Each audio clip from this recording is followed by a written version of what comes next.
basic questions. I don't think that we necessarily got a sense of what the utility of your tools are and at what level they sit in the stack.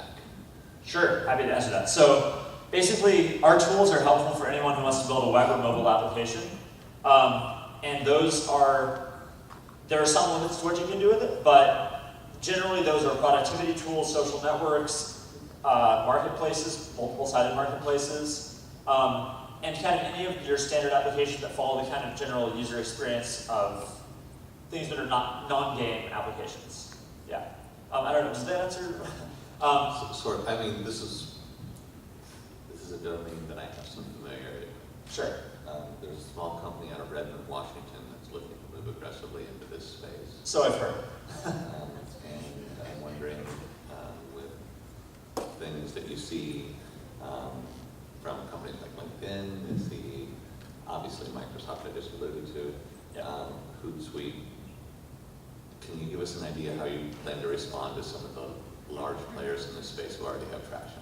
Sure. I mean, a lot of those large players have traction, like I mentioned, in the enterprise side, in more of the low-code space, which is a little bit higher barrier to entry. So it's not generally available to your average employee. It might be somebody in the IT department who's been trained up on the software and uses it to build an internal tool, but it's not somebody from marketing simply going one day, I want to build this thing in 15 minutes and building it. So I think that's one of our kind of angles of competition. We're a truly full stack tool, so we enable people to build things entirely from scratch. We also, though, have some integrations with your external data sources, but we're really offering that kind of end-to-end experience, which I think a lot of them kind of go halfway and fail to go the full distance. I'd love to talk to you afterwards about what you know about it, but yeah. And that was my thought. Aren't you expecting some block and tackle by these other players? So yes, I mean there definitely is some, but you know the no-code space now has really blown up over the last. The coders of the world aren't going to like you very much. Well, I mean I think that there's such a deficit in jobs, as I mentioned, in software engineering, and the salaries are so incredibly high and inflated simply because of the lack of knowledge in this right now. And I think really what software engineers like to do is build the new functionality, not maintain the existing things, and build kind of the run-of-the-mill applications that they've already built several times. They far more prefer to work at the cutting edge, and this will let them kind of let people backfill those applications that are not maybe as cutting edge, but still very necessary to their businesses. Yeah. I'm in trouble reading that, but your plans to market, how are you going to market your product? Sure. So in terms of the consumer side, as well as some of the B2B as we get there, we are combining content marketing. So that's going to be a lot of video content, which we're already starting to produce, as well as blog and other published forms. Basically, just because most people are searching for solutions to these problems they're having.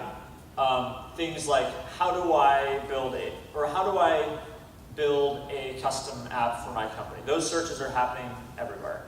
And so we're starting to build on a lot of content marketing there. We've had some success with a few of our blog posts, but we're actually working with a mentor I met through the Monterey Startup Challenge, Adam Gordon, on improving that strategy. But I think that long term also it'll be a lot of enterprise sales after kind of the initial content marketing has run its course, and we're continuing to build off that. So I wasn't able to see your figures. Is this a subscription-based system that you're offering? Yes, I don't know exactly how far back that slide was, but basically we are charging a $199 base subscription per month for published applications, and that includes maintenance, hosting costs, etc. of the software, as well as then the ability to publish that. And then we're also making some money off the marketplace as well as off the payments, but that's the primary revenue source. So once the application is built, that a subscription continues. Is that correct? That's correct. So while it's live in the app stores, they're paying for analytics, data hosting, etc. Got it.